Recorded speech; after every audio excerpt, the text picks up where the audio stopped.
Great, thank you everyone. Okay, so on behalf of Culture State, I want to thank everyone who made it out tonight. I know it's a beautiful night to be doing something else with your families possibly, but you came out to this event. So thank you very much for that. We're going to put on a great presentation for you guys. We have some great panelists. We're still waiting for one, but we're going to get started, so if he joins in later, that'll be just fine. Tonight you're going to learn about sheriff sales, and that's one of the hottest topics right now in the investment world. So I think that this is going to be a great event for you guys. It's totally free, so I mean, I don't know how much free education you can get out there with this kind of venue. So I hope you guys enjoy it. We're going to go ahead and cover all the topics that you need to know about sheriff sales, the legal, the lending side of it, the title side of it, insurance, everything from A to Z. We're not going to ask any questions during the presentation, but we do have two ways of asking questions. There is a URL at the top of the screen. I hope you guys can see it. You guys can log into that URL and you guys can ask any question you want at any given time during the presentation. Those questions will be answered at the end of the presentation. But if for some reason you can't get reception here, because I know that some carriers don't have any reception here whatsoever, we will have an open mic later on for any questions you guys want to ask. So we're going to go ahead and get started right into the presentation now. Okay, so this is what you guys are going to learn from this seminar this evening. You guys are going to learn about the auction process from start to finish. You're going to learn how to analyze the deal. You're going to learn how to avoid the pitfalls, which are even more important than making money. You're going to learn how to deal with occupants, whether those are tenants or if they're the previous owner. You're also going to learn how to finance a sheriff sale. And you're going to find out also if title and insurance are necessary when buying foreclosures. You're going to learn how to assign a sheriff's contract, which is very profitable. So if anybody's into real estate and they don't want to be hands-on with a construction project, this is going to be great for you guys. And also how to team up with Culture Estate for proxy bidding. We'll leave that out towards the end. So our next slide is Auction 101. Everything you need to know from start to finish. So before you do anything, you know preparation is the most important thing. You need to prepare and make sure you've got all your ducks in a row, because if not, you're definitely going to fail. So first thing you need to do is find out what properties are going to be going for sale. So how do you do that? You can either visit the county website for the sheriff. So you can Google sheriff and Union County sheriff sales, Essex County sheriff sales.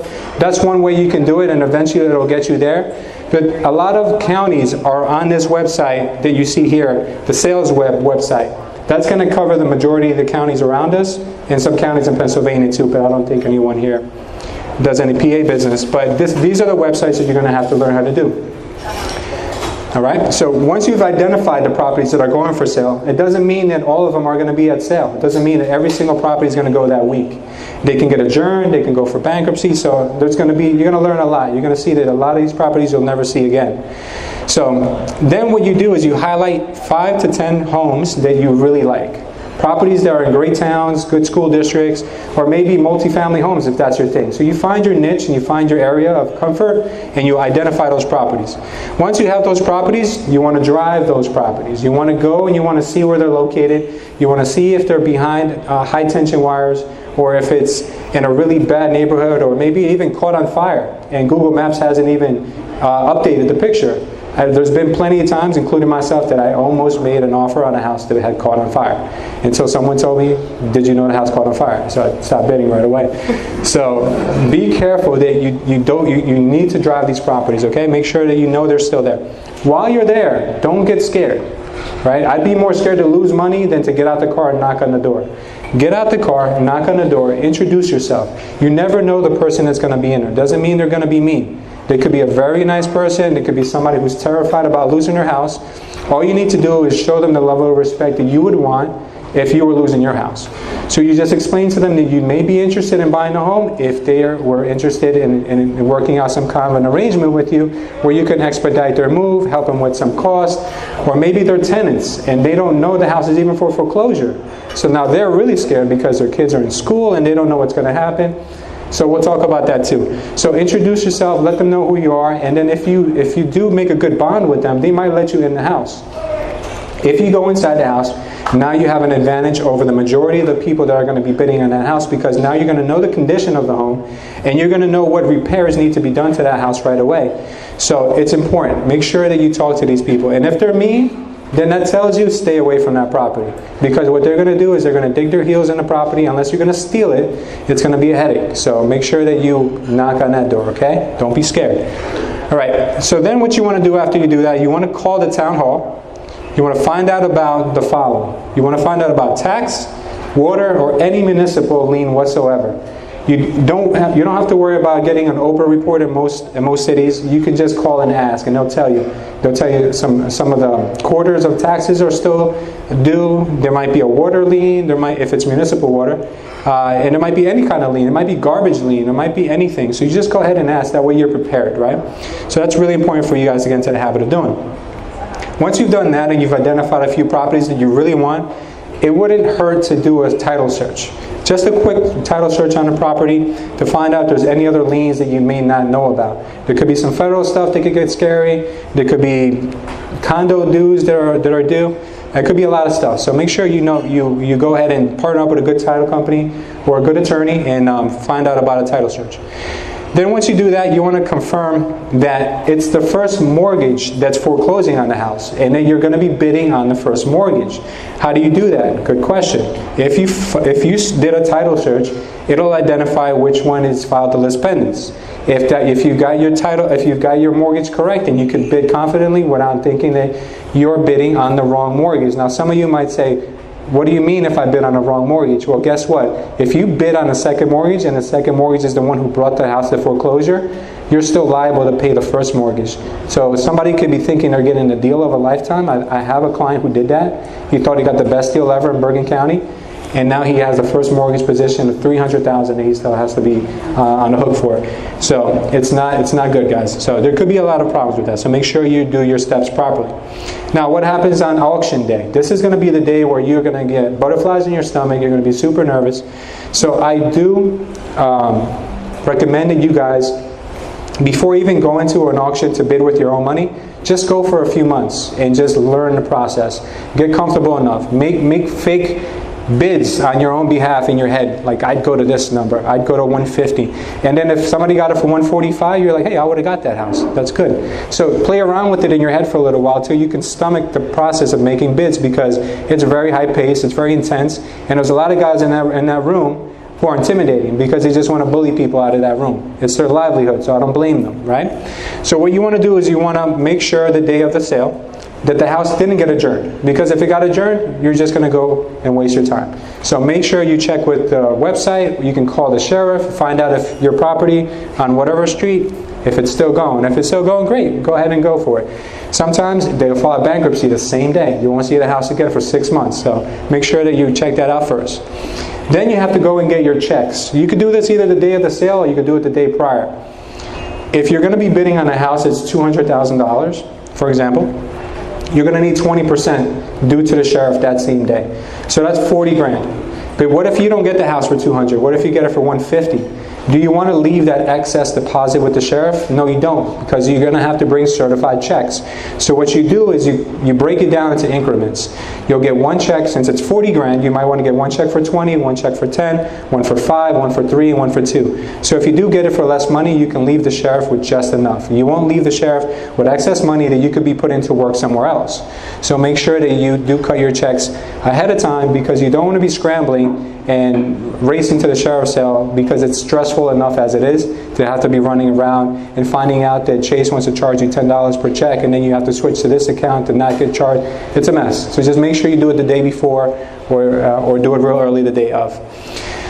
Okay, get to the sheriff's sale early. Why do you need to be there early? Because if you're there early, you're going to see in certain counties that they're going to give you the list of the properties that are going for sale, and they'll also give you the amounts that the banks are going to take. Now, what's going to happen is sometimes there could be a house on there that you totally missed because you didn't like the area or you didn't like the structure of the house. But it's such a good deal that it behooves you not to try to do some research on the spot. So pull out your phone, start doing some research, and maybe it's worth taking a shot. Because if it's cheap enough, you might be okay with dealing with some of the issues that may come along with a house you haven't seen. So get there early. In some counties, they'll post all the houses that are going for sale that day, so you at least know which houses are going. In other counties, they'll give you the upset amounts, So it's always good. Parking is an issue too. Depending on what county you go to, parking could be a mess. You might have to park a few blocks away. You might have to pay for parking, so make sure you get there early. Okay, you need to find out in what order the houses are going to be announced. Because if your house is going to go last, you know, you might be there the whole time and think that it's got adjourned, and then you leave early and it went last. So make sure you get there early so you can find out what order they're going to be going in. Usually they follow the order on their website, but not always. Sometimes they have a list, and if they have a list, they allow you to take a picture of it. So now you can go on your phone and you can say, okay, well, my house is 4th. So it says it's 4th, you prepare yourself mentally, you get yourself ready, and then you go. Okay. Then you need to really pay attention. This is when it gets really messy. You need to listen to the auctioneer. If the auctioneer starts talking, the first thing they say before they announce your house, they're going to say the liens that are known to be on that house. There could be IRS, it could be water, taxes, it could be a whole gambit of things that you don't know about. And maybe, just maybe, if you didn't do a title search and you want to risk it and learn the day of, you can, but you better have a pen and paper and start writing things down and calculating these numbers in your head before you know what your max bid is. Because if your max bid was $200, but there's $20,000 in liens, or let's say $17,343 liens, what's your max bid now? You know, now you got to think on the spot. Okay, so you really have to be prepared and ready for these things. If you win the bid, you should have your LLC already prepared. If you don't, you could get yourself in trouble. In some counties, what people do is they create the LLC in their head, they go and they file the bid. The other person that's there in the room figured out that you didn't own that LLC, went and created it, now they're entitled to your house. So be careful, you make sure you have that LLC before you show up to the bid, okay? And don't go around telling people what you're going to be bidding under, because it could get pretty messy. Okay, then post-auction. What do you do after you win your bid, right? First thing you do when you step out that door is you order title. There is a 10-day right of redemption, but it's worth ordering the title and paying a cancellation fee to have that 10-day head start. So get your title ordered right away. Get insurance for the property. And the reason why I'm telling you get insurance is hopefully our vendor gets here, one of our sponsors gets here to explain this in more detail. But if something happens to that house while you're under contract, you're still liable to buy that house, okay? So make sure you insure what you made your offer on, because you could lose your deposit. Okay, now, after 10 days, you can close on the house. If you've got the cash, you can close on it on the 11th day. The reason why is because in New Jersey, there is a 10-day right of redemption. During those 10 days, you cannot close on the house because they can legally pay off their debt. If they only owe $100,000 on the house and the house is owed $300,000, every person in that room the day of the auction is going to go to the occupant after you won the bid for $120 and try to offer the homeowner $130. So they could pay it off and pocket $10,000. So, you know, that's what some people make their living doing, but that's not a common occurrence too much. But make sure that at least that if you are getting a good deal, then you know that those 10 days, anything could happen, okay? So don't count your chickens before those 10 days. All right, then if it's owner-occupied, and if they're not cooperative, you need to start thinking about filing the writ of possession, right? If it's the old owner in that house, you need to start figuring out how you're going to get possession to the house if the owner's not cooperative. So the minute you own that house, you can file that. And Joe's going to get into that later. So that's the order of process. All right. Okay, now we need to analyze our deal, right? So now we found the house that we like. How do we know it's a good deal? So first thing you need to do is you need to use the resources that are out there. These are not the only resources, there's just some resources. These are not the resources I use because I am a real estate professional. We have other resources that only real estate agents can use. But you guys should check out Zillow, Property Shark, or ask a local agent. If you guys have a relationship with a real estate agent, ask that agent if they can become your partner and they can help you do the due diligence on these properties. You know, they're going to get the listing back, they're not going to have a problem doing that with you. Right? So find out what the as-is price of homes in that area are and find out what the after-repair value, the ARV, is on that house as well. Once you've figured out those two numbers, now you can proceed to see if that home is going to be a good price at $200,000 or $150,000. You'll see what kind of a spread you might have on that deal. Now, after you've done that, you have to figure out how much repairs the home is going to need, right? Because you don't know. So if you did what I told you and you knocked on the door and you got inside, you're going to have a good idea. If not, you're going to have a contractor go with you, unless you know about construction yourself, do a drive-by with you, and see if there's enough evidence on the outside for him to give you a ballpark estimate on the construction. Have him check to see if there's any oil lines outside the house. If the house is vacant and you really, really want it, send somebody out there with a magnetometer and start scanning the ground to see if there's an oil tank. If it's occupied, you're probably not going to get away with that. Somebody will probably come out with a broom and chase you off their property, so make sure that you knock on that door and ask them if they know about any oil tanks on their properties. This could be a mess for you later on. You don't want that on your first deal.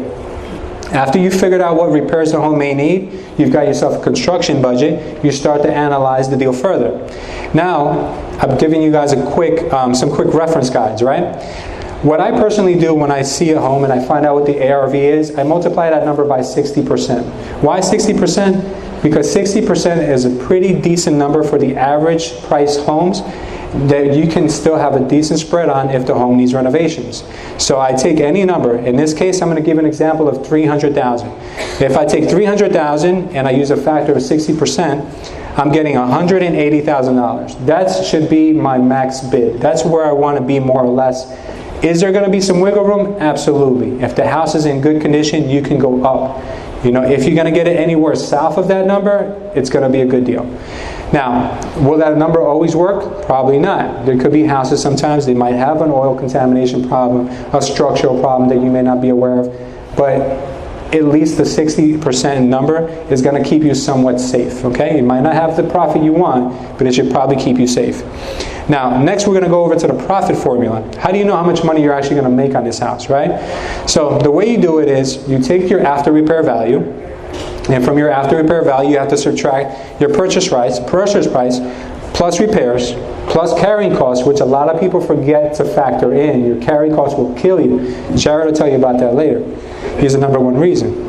Then we've got closing costs. Closing costs are also another thing that people leave out. They forget that when you buy a house, you also have to sell a house. And how do you sell a house? You pay a realtor, or you pay transfer taxes. You do a lot of things when you sell a house. So after you've taken all of those expenses out, you're equaling out to your profit, right? So I'll give you a quick example of that. 300,000 minus 100,000 acquisition price, plus 40,000 in construction, plus 15,000 in carrying costs, plus $10,000 in closing costs. On that deal, I made $55,000 after expenses. Okay, not a bad deal. You know, you could do a few of those a year, and it'll be a good year. Now, how do you figure out how much money you made? Right? How much money did you really make? $55,000. Yeah, but how much money did you actually make based off the amount you spent? The way you figure that out is you figure out your return on investment.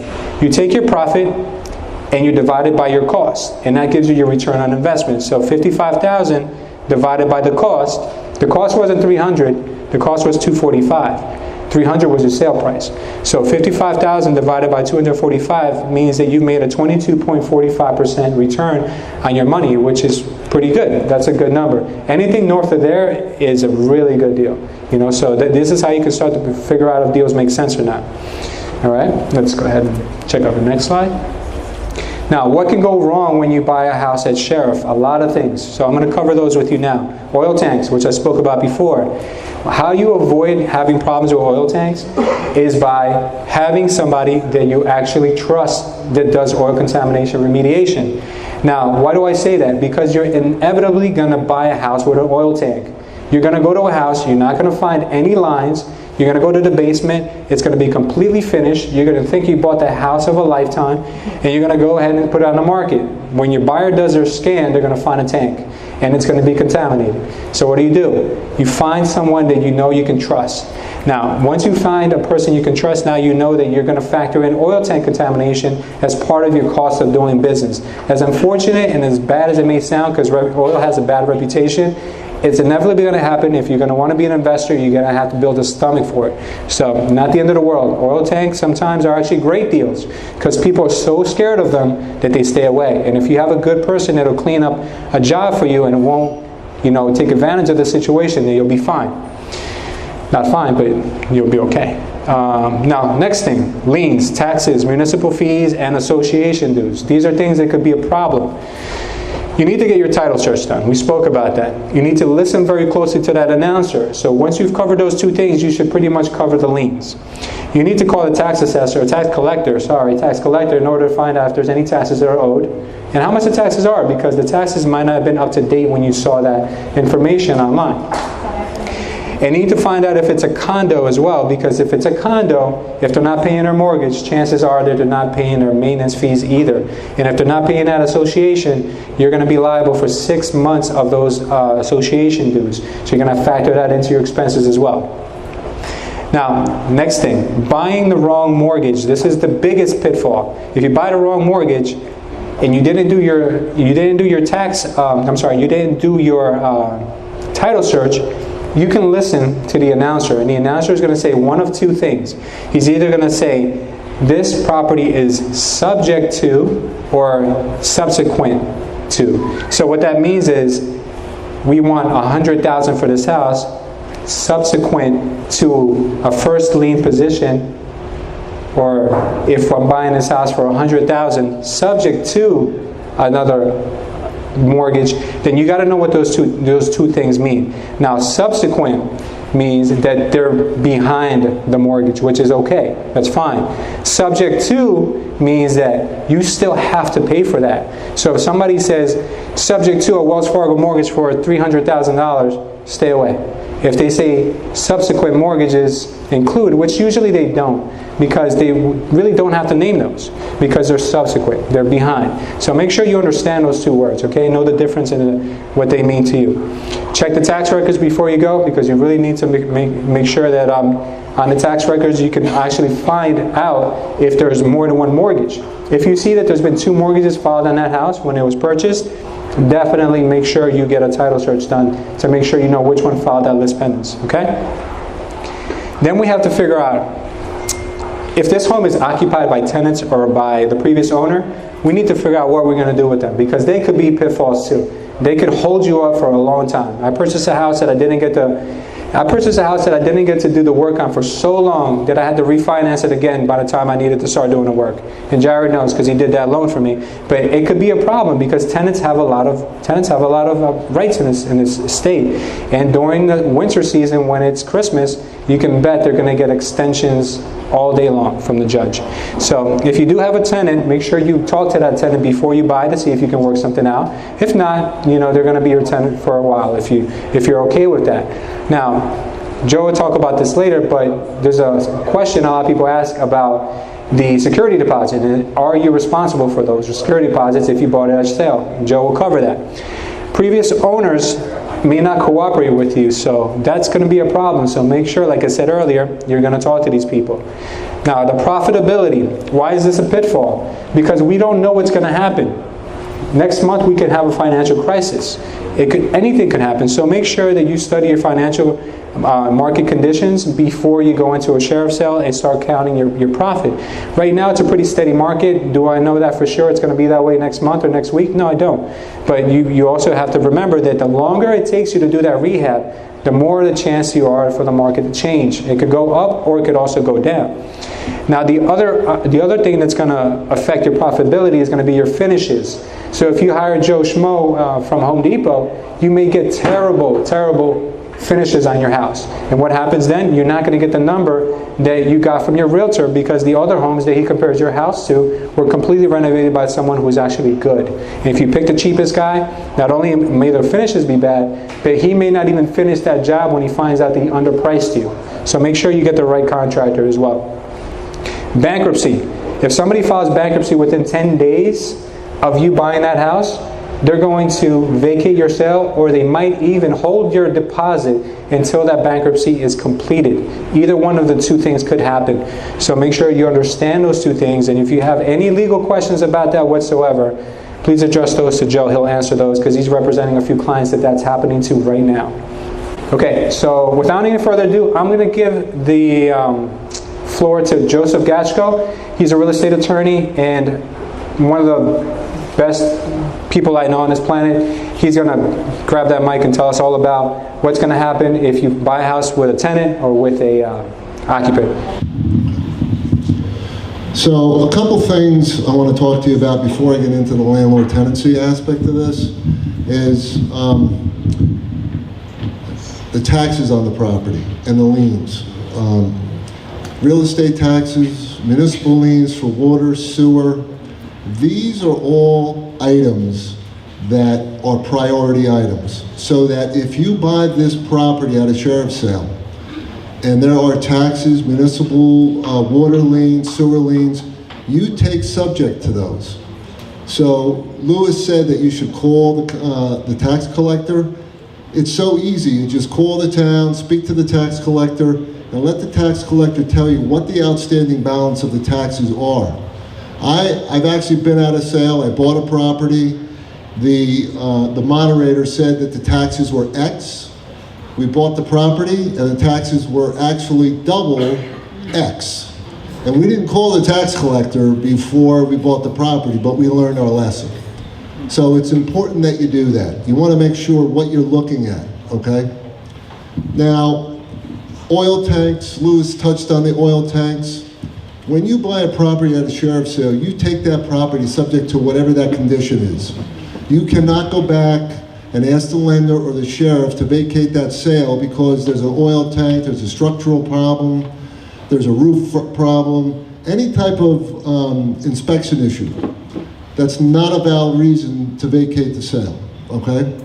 So like Lewis said, if you can go to the property, you can look at it, walk around it a little bit. For oil tanks, you always like to look at whether there's some kind of oil fill sticking out of the ground. I've become an expert at oil tanks for the last 10 years, so I know exactly how to deal with them. But if you find that, then it might be an indication that there is a tank on the property, okay? And I will tell you, over 35 years of doing this, the average tank pull and clean runs between 8 and 12 grand. It's not an enormous amount of money, and if you're making a good deal, then I wouldn't sway away from it. So let's talk a little bit about what happens after you buy the property and how do you get somebody out of the house. So if the house is vacant, it's a home run. But most times there's someone living in the house. It's either going to be a tenant or it's going to be the owner. So let's deal with the owner. If there's an owner living in the house, there is a specific statute in this state that says once you buy that property, if the owner does not want to get out voluntarily, you can file what's called a writ of possession with the Superior Court in Trenton. And what that means is we can file paperwork, a writ of possession is issued, it gets sent to the Sheriff's Department in the town, in the county where the property is located, and the Sheriff's Department will remove the tenant. That's specific to an owner. Now it takes about probably 45 to 60 days to get that done, but at least you have a remedy if it's an owner. Now, if you're dealing with a tenant, it's going to be much more difficult because unless the property is currently owner occupied and is 3 units or less, you need a justification or good cause to get that tenant out. So if you buy this property and there's a tenant in there, and if there's a lease, you take subject to that lease. So if the tenant has a 2-year written lease, then you can't remove that tenant for 2 years because you're subject to that lease. Just because you buy the property, the tenant, you can't force that tenant to move. Now, if the tenant's a month-to-month tenant, you still can't force the tenant to move, but what you can do is you can send the tenant a notice of increase in rent. But you can't just force these tenants out of the homes. It's a very difficult procedure in New Jersey. And good cause means they're selling drugs, they're not paying rent, they are disrupting tenants. There's a whole litany, there's a whole line of reasons why you can get a tenant out. But the most common, of course, is non-payment of rent. So if you send them a notice of rent increase and they don't agree to it, then you can file an action and have them removed, okay? But remember, a tenant is not as easy as an owner-occupant, okay? I think that's it, Louis. Okay, so now we're going to talk about financing the deal, right? How do we finance a sheriff sale? There's a few ways. One of the methods that are mostly used by investors is the private money route. What Jared likes to call easy money, most people call hard money. He's going to come up here and tell us a little bit about his company and how he can help you guys finance these deals. Jared? So, yes, as Lewis likes to say, we have this connotation in our world that people consider us hard money. It is actually easy money. Thank you.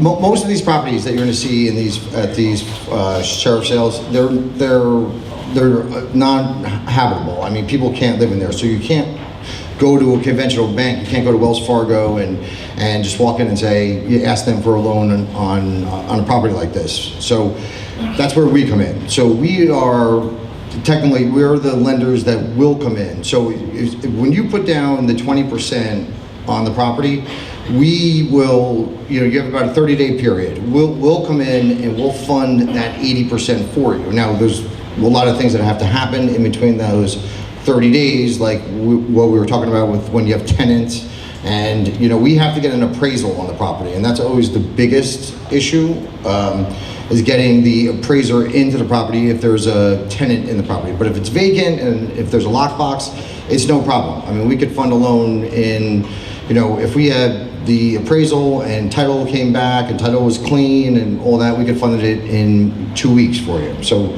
that's not an issue at all.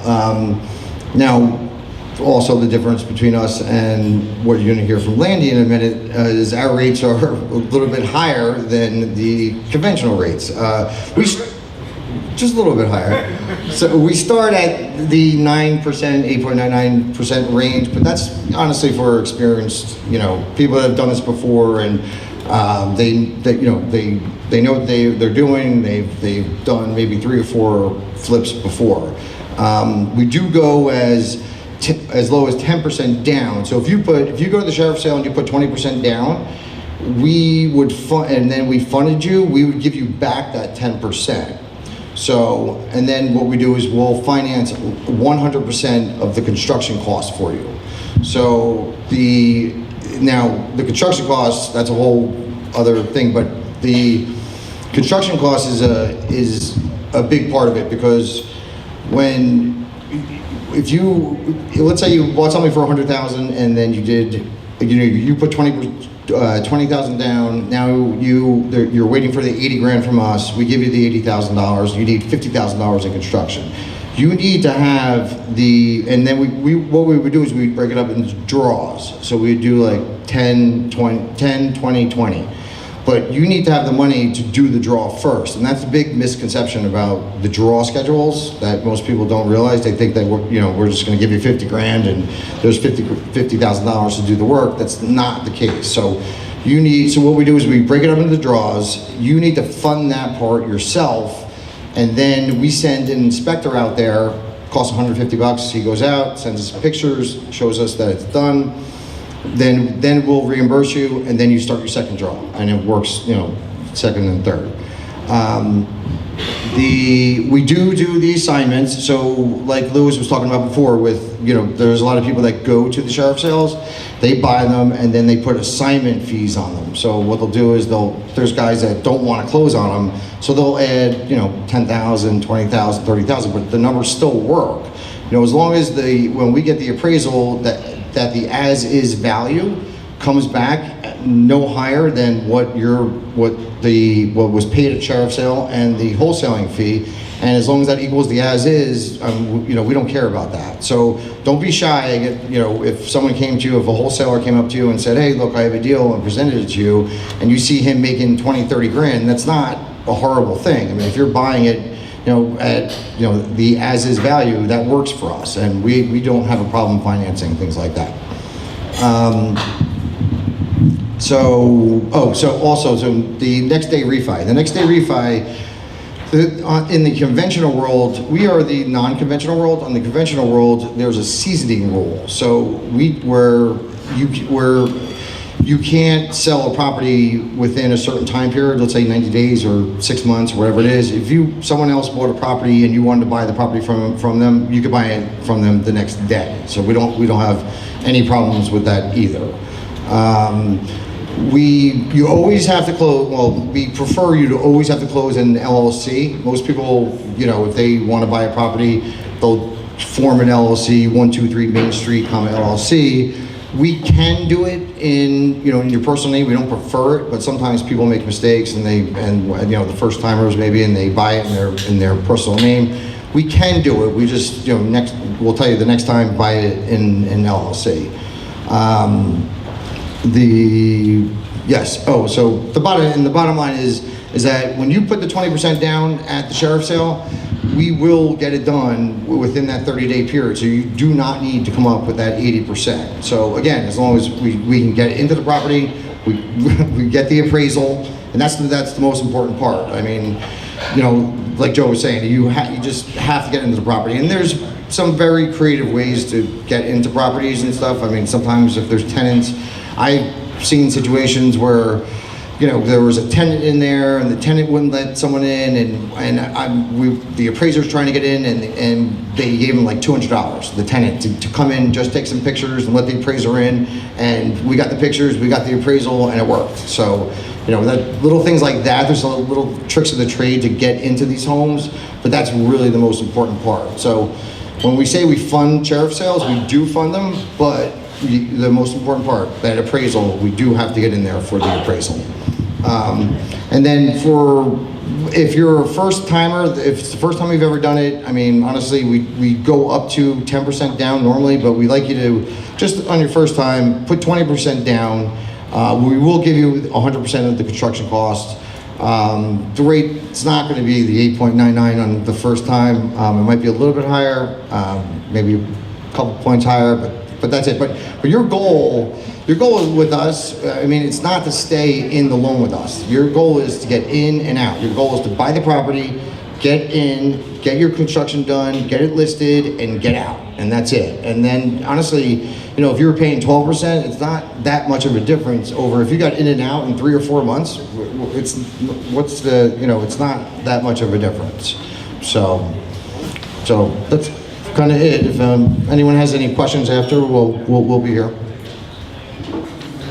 Okay, so now we're going to talk about a topic I just recently found out about, that you could actually finance sheriff sales with conventional, traditional options as well, including some factors lined up. Laney's going to talk about that and tell us how you can actually use conventional or FHA for some of these deals if it qualifies. Laney?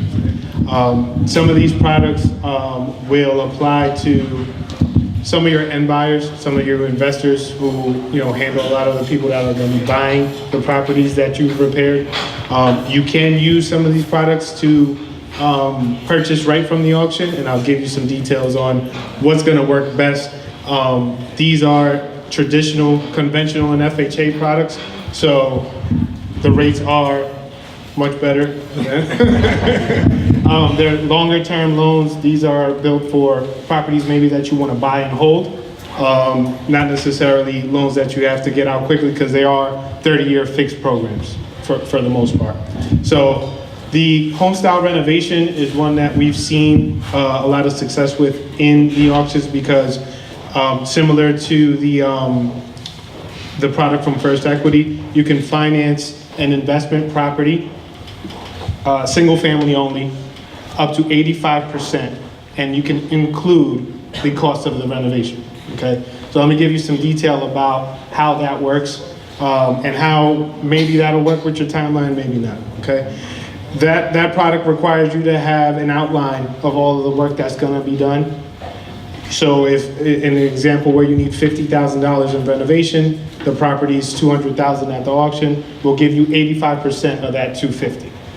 Okay, and that would be on a 30-year fixed product. The interest rate currently is somewhere around 5.5% on a 30-year fixed. So that would be an example of a good product for a home that you would say the rent roll is good. I mean, $250,000 probably wouldn't work, but if the numbers worked out and the rent roll was good, that would be something that would be beneficial in that particular product. Traditional, conventional, you could go down to, as little as 5% down on a single family home. 15% down is what's required on a multifamily. Again, 30 days is typical closing time, and that would require the property to be habitable. So that's where maybe this is something for an end buyer, not necessarily for someone who's gonna go to find a property that is in disrepair. Yeah, and if you find a property that is mainly cosmetic, Conventional is a lot more flexible than what we're going to talk about on the FHA side. So that's also an option. The Home Possible program is a great product for an end buyer on a property that you've repaired. For multi-families especially, you can put down as little as 5% and purchase a property that was recently renovated on a 30-year fixed product. Okay. Now, FHA is known as the first-time home buyer program. You could put as little as 3.5% down. You can buy a property in auction with an FHA program. However, the property under the traditional program would need to be habitable. So again, minor cosmetic repairs may take, the buyer to be willing to go in and do some things to make sure that it passes a standard FHA inspection. The 203K renovation works similar to the home style renovation, where you can finance up to 96.5%, okay, including the cost of the renovation. So again, the property is $150,000 in renovation. You can put 3.5% down of $150 and acquire that property. Now, there's more red tape with these programs than with First Equity. It's, again, traditional products. So you have to have all your ducks in a row. Probably second, third time around that you purchase a property at the auction is when you'd be ready for something like this, because you've been dealing with contractors already. You kind of know the timeline of how quickly you can get in and out of a product. And that's pretty much it. Yeah. Good. You have more questions? Okay. Thank you, Lenny. Okay, our fourth sponsor that for the evening, he didn't make it, but I'm just going to cover his slide in brevity. So, question: do you need title insurance or do you need homeowners insurance for a home if you're buying a sheriff's sale? Yes and no. Do you need it? The sheriff doesn't care if you get it or not. Neither does the bankruptcy, and neither does the foreclosure attorney. But you should care, because if you don't get title and you find out that foreclosure was not done correctly, you're going to be in trouble, because you're not going to be able to sell that, and it's going to be hard when you've already paid off a bank to try to get them to help you later. Joseph is going to give us some details about what that may entail. Now, insurance, I didn't know this until recently, but you should have an insurance policy just in case the house burns down while you're under contract with the bank. So if you buy it today, you want it at the sheriff, tomorrow a fire happens, or something, a storm or flood, if you don't have insurance, you're out. You're losing your deposit, or you're going to buy that house the way it is. So always make sure you do those too. Now, why do you need title insurance? Because of a chancery. Joe will tell us about chancery. Because you could find more liens than what you knew before if you didn't do a title search in the beginning. And obviously because homeowners insurance you're going to need because you want to protect your investment, and you need it for financing. There is no option. You're not getting a loan with Landy or with Jared if you don't have insurance. Joe, can you tell us about chanceries? Yeah. Okay, when you buy a home in this type of situation, there's two types of searches that you're going to do. Because a bankruptcy has occurred, then you're going to do what's called a chancery search. The title company is going to do that. And what the chancery search shows is whether the attorney for the foreclosing lender filed the paperwork appropriately, noticed all the parties appropriately, did everything that they needed to do in order for that foreclosure and final judgment of the foreclosure to be valid, okay? Without a proper chancery search and confirmation that it was done properly, you could never sell that property because the foreclosure was done wrong, and really you don't even own the property because they couldn't sell it to you. Secondly is a normal search where you look for judgments. Has there been any judgments against the seller? Are there any municipal liens like we talked about for taxes, water, federal tax liens, state tax liens against the seller? These are all things that we want to know about.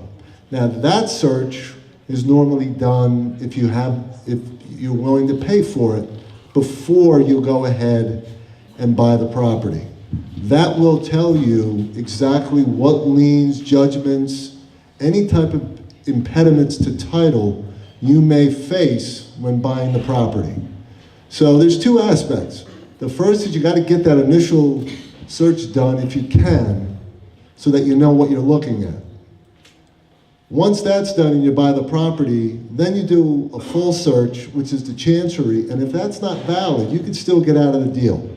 So there is a way out. But you have to have title insurance if you're going to buy this property and close on it. Because when you go to sell the property, because it's a foreclosure, if you don't have that title policy ensuring that the foreclosure was done properly and that any liens that were on that property that were subject to the foreclosure were completely removed as a result of the foreclosure, okay? The foreclosure, if there's 3 mortgages and the first mortgage company forecloses on that property, the second 2 mortgages go away. They're done. They're removed from the property. They could sue the owner to get money, but they no longer have an interest in your property, okay? So that's why it's important. If you buy a condo, the maintenance fees, if they're deficient, you're responsible, as Louis said, for 6 months. Plus, from the day that you buy that property or you put the 20% down, you're obligated for the maintenance fees going forward as well. So you got to know that the longer you hold this property, you're going to still have to pay those maintenance fees, okay? You only look back 6 months, but once you get it, you're responsible for those fees going forward, all right? Because you're buying a property, so you're responsible, okay? I think that's pretty much for title. You definitely need to have it though, okay? Thank you, Joseph. Okay. All right. As this slide clearly represents, that if you don't get title, there's a 100% chance of you failing. If you do get title, it's 0. So that helps. Okay, now, obviously I have to tell you guys how Culture Estate represents some of our clientele, how you guys can partner up with us and you can make this process a little more streamlined, maybe on your first time around or your second time around. What we do is we represent our clients at sheriff sales through what's called a proxy bid. A proxy bid system is basically us representing you at the sale. You can be there or choose not to be there. We kind of urge you guys to not be there, or if you're there, you're gonna wanna like stay away from us because you're gonna be nervous. And we cannot perform right if you're gonna be nervous next to us. So we need you guys to trust us, and we could do a dry run together, but you really need to understand and trust the process. So what happens? What we're gonna do is we're gonna teach you about assignments. Assignments are very simple. We buy a property for $100,000 and we find another investor who is not privy to sheriff sales and is willing to pay $120 or $130, whatever that fee is. We're gonna teach you how to push that contract over and make a return on your deposit. So when you're making a return on your deposit, you're hitting 100% return on investment. So if you put down 30 grand and you make 30 grand, I'm not a rocket scientist, but I think that's a good return. So if you can do that on 1 month or 2 weeks or 2 months, it's a good payday. So we'll teach you about assignments. You can get passively involved. Obviously, you don't have to be a person who has time to do a rehab or manage construction or have tenants and get calls in the middle of the night for any broken pipes. You can just get passively involved. You can say, Louis, I have $100,000. I want to invest with your company. We can use that $100,000 and we can go ahead and represent you on a couple of sales. Now, what happens? Even though you may want to think about assignments, you always have to go into a property thinking you're going to buy it. So you always have to check with Jared or Landy first to see if, you know what, if I do end up having to buy this property because I don't get the assignment fee that I actually want, can I close on it? And would I want to close on it? Is it in a town I like? Is it in an area I like? So always make sure you have a backup plan, because assignments are not foolproof. They are very well handled, because we don't let just anybody buy your property. We make sure we collect a healthy deposit. When I mean healthy, I mean the same amount that you put down is what you're collecting as a deposit. So it's a very safe transaction. Now, you want to think about sheriff sales like this. Sheriff sales are at the top of the totem pole. A lot of other investors are still looking for deals on the MLS. If those people are looking for deals on the MLS, they're not getting the same deals you're gonna get as sheriff. What does that mean? That opens up a whole nother market for you to be able to sell to on a secondary basis. So you can sell your home that you paid $100,000 for to somebody who would be willing to pay $130 for that house in the MLS. So you just did that person a favor, and now he doesn't have to waste his time in a multiple bid situation. So there is a market for it.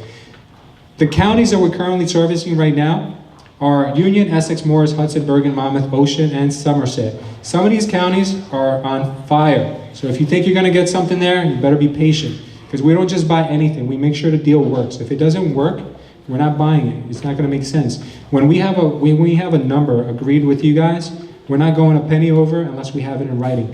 Other counties, which include Somerset, are quieter.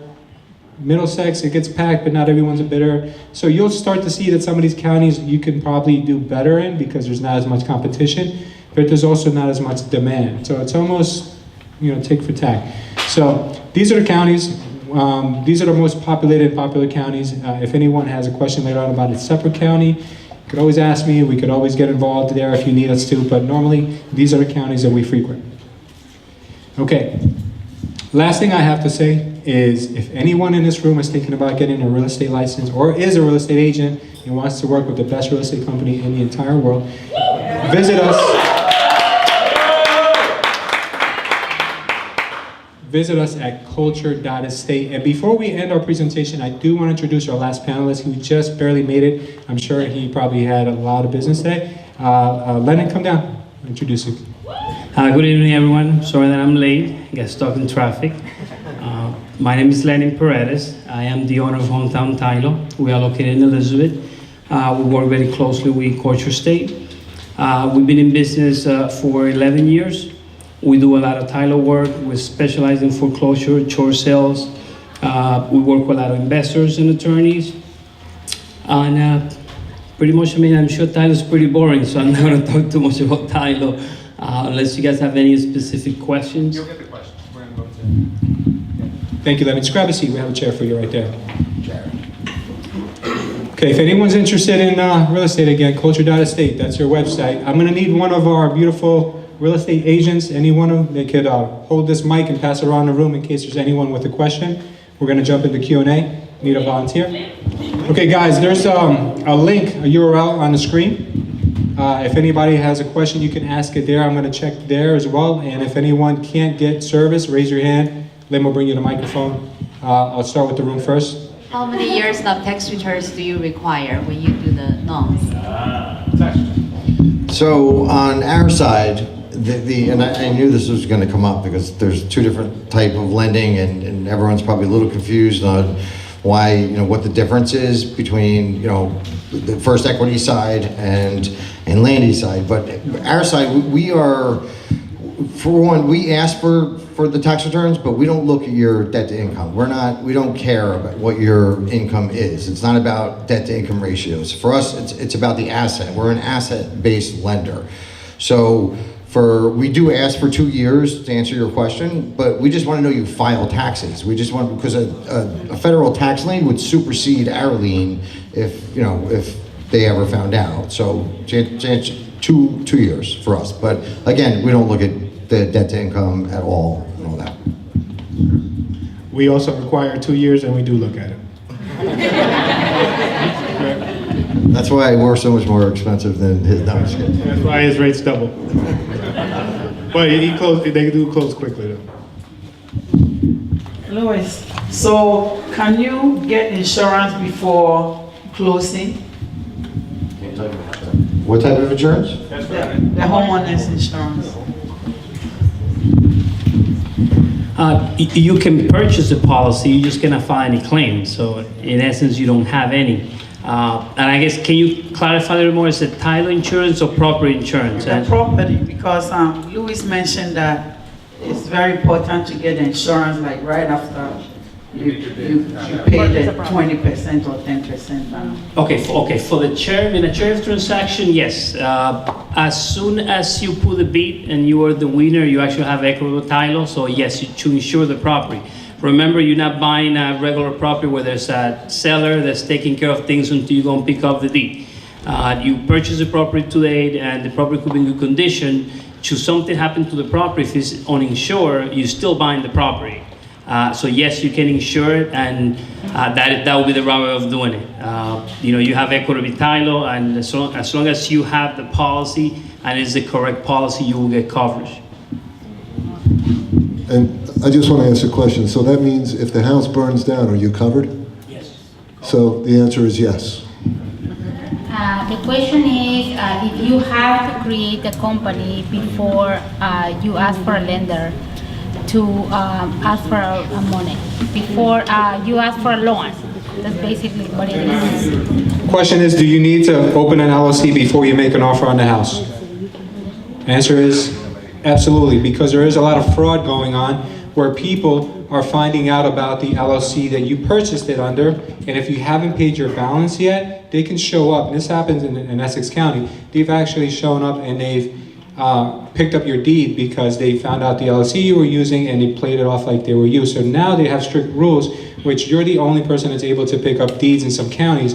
But another thing that could happen is, like I said earlier, if you don't create the LLC before you buy the house and somebody knows that you're pretty dumb like that, then they can open that LLC before you do. And now that LLC is the one that's entitled to buy that house. So you can get yourself in trouble, so make sure you do open that LLC prior to. Another question?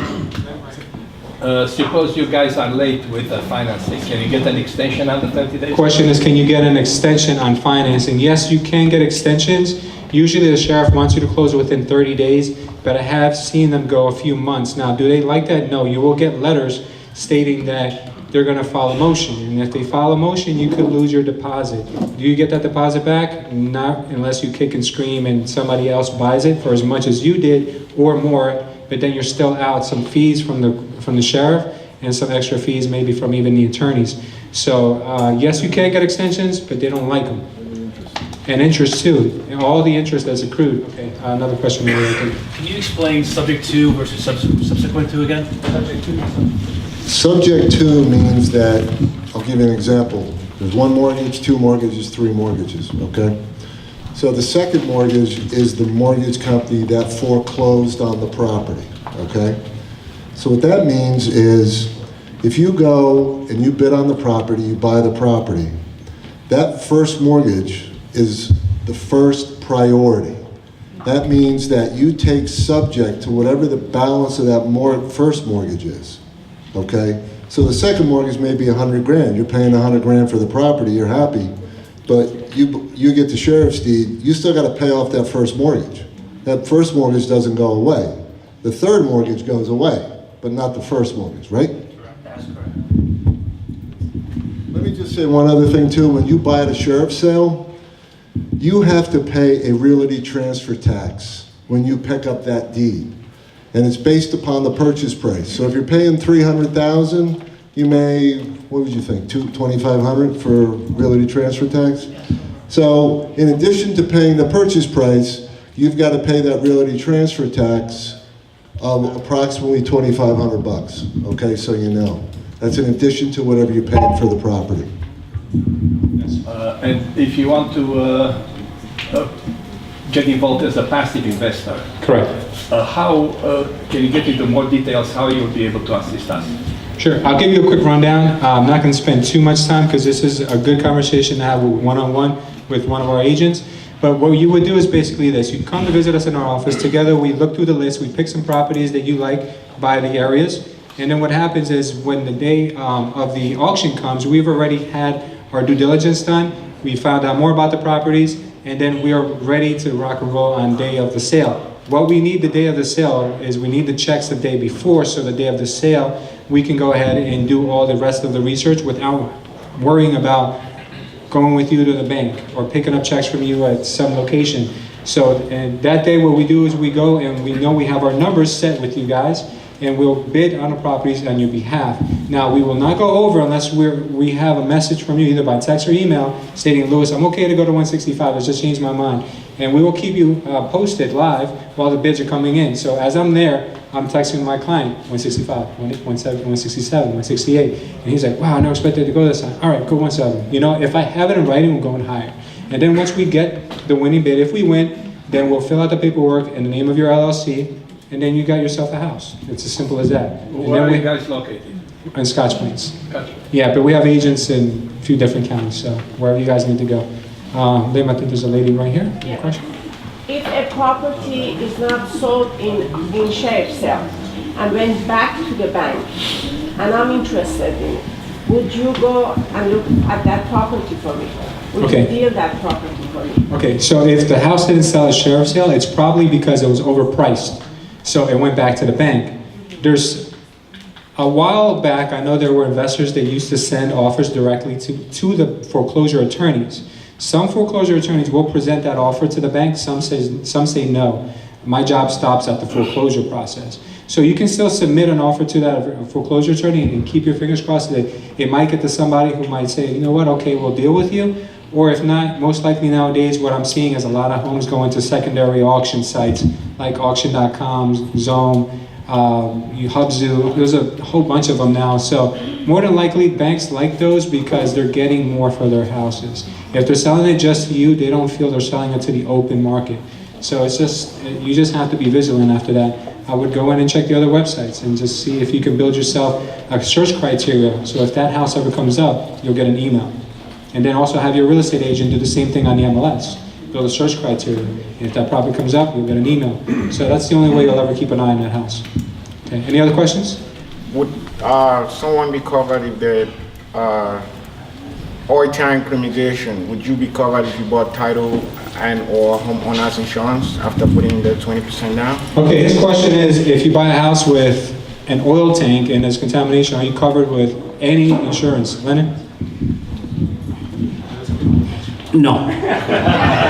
You will not get any coverage. Title insurance only covers liens and ownership issues. You know, your regular homeowner's insurance will cover any type of oil contamination, but most insurance company, you know, they just flat out exclude it. Yeah, we are in New Jersey, so a lot of homes are built a long time ago, so oil tanks are a thing here. I deal with a lot with auction.com, and there's representatives from auction.com that when I tell them about oil tanks, they're like, what? What's an oil tank? Like, they're in California and Texas and they have never heard of such a thing. So we're blessed to have oil tanks here. So we definitely need to keep an eye on those. Landy will tell you, he bought one with an oil tank. Okay, I think I saw a hand over here. Sir?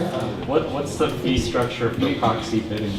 The fee structure is very simple. I'll get into that with you guys, or the agents can get into that with you guys on one-on-one. And it does vary, but our pretty much our standard fee is $10,000 flat. Whether you buy a $100,000 house or $1 million house, if it takes us 1 week or 1 year to get you a house, the fee doesn't change. So it's very simple. And we include it into the price you want to pay for the house. So if you want to pay 200 grand, what we do is we back out our commission and we back out any liens and we back out anything else that may be owed on that house. So that way you're still into the house for the price you want and we're all happy. Anyone else? Miss, again? What happens to the security deposit of the tenant? Are they responsible? You didn't touch on that. Security deposits. No. Well, you kind of lose out on that. The security deposit does not transfer to you as the new owner. So you don't have to pay it? No, you don't have to pay it. Are you sure? Yeah? I went to court and I lost. I have to pay. You had to pay after a sheriff's sale? Yes, and I went to court. I took them to court, and the judge said, it's your responsibility to satisfy them. This is what they said the security was, even though they had no check, no cancel check, nothing. Well, then you got a bad result. Yeah. Did you have a lawyer with you? Yes. You did? Wow.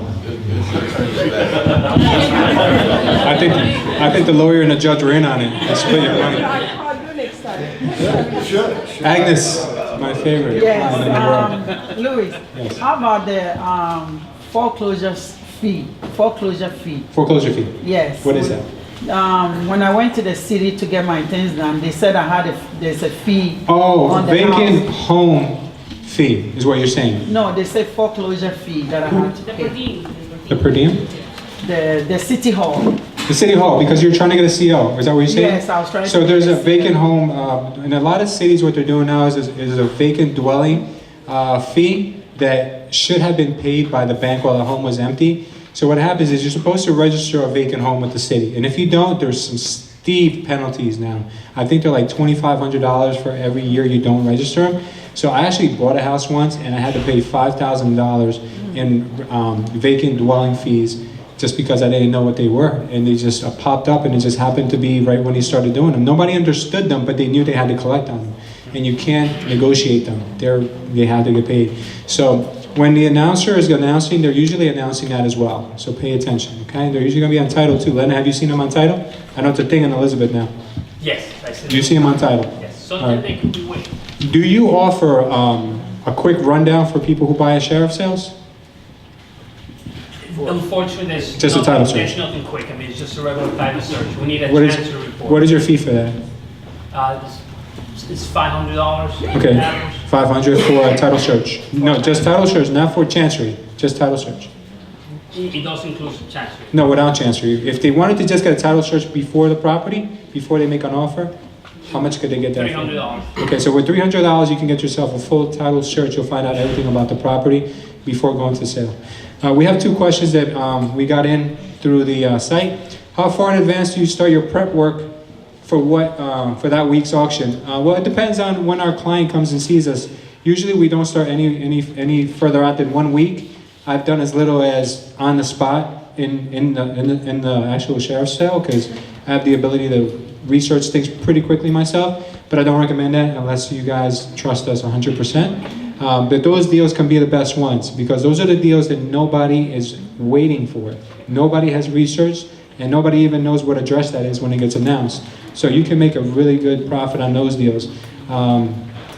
Just recently we bought a house that nobody was waiting for in Springfield.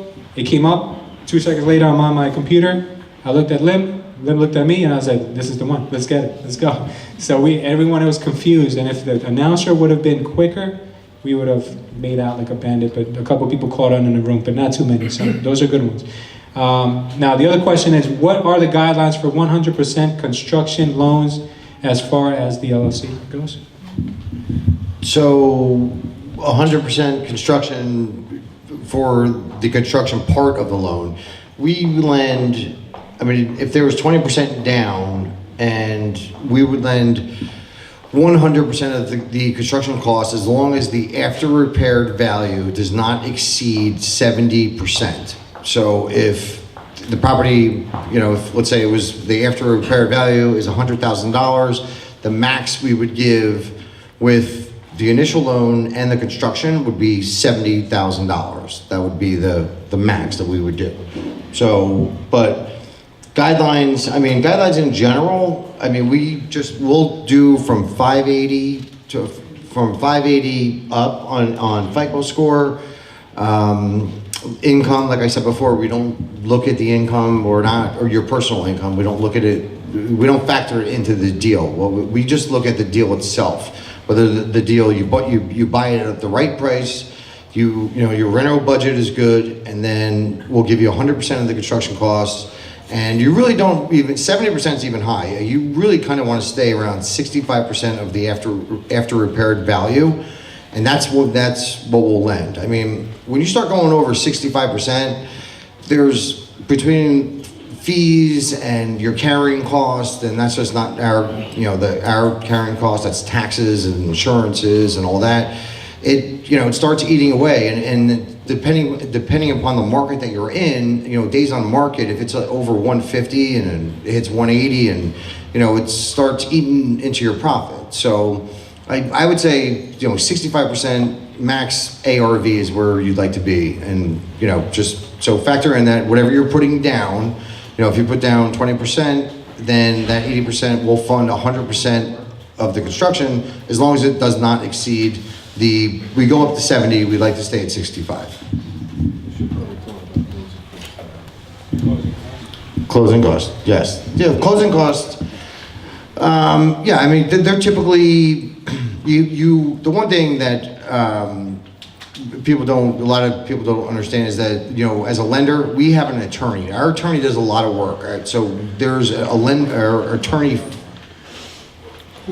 our attorney does a lot of work. They draw all the docs. They deal with, let's say Lennon and his. So our attorney would deal with, letting go back and forth. Our attorney charges $1,500. Typically, there's points on the deal. So if let's say we gave you 11% or 10 or 11%, there'll be 2 or 3 points on top of that too.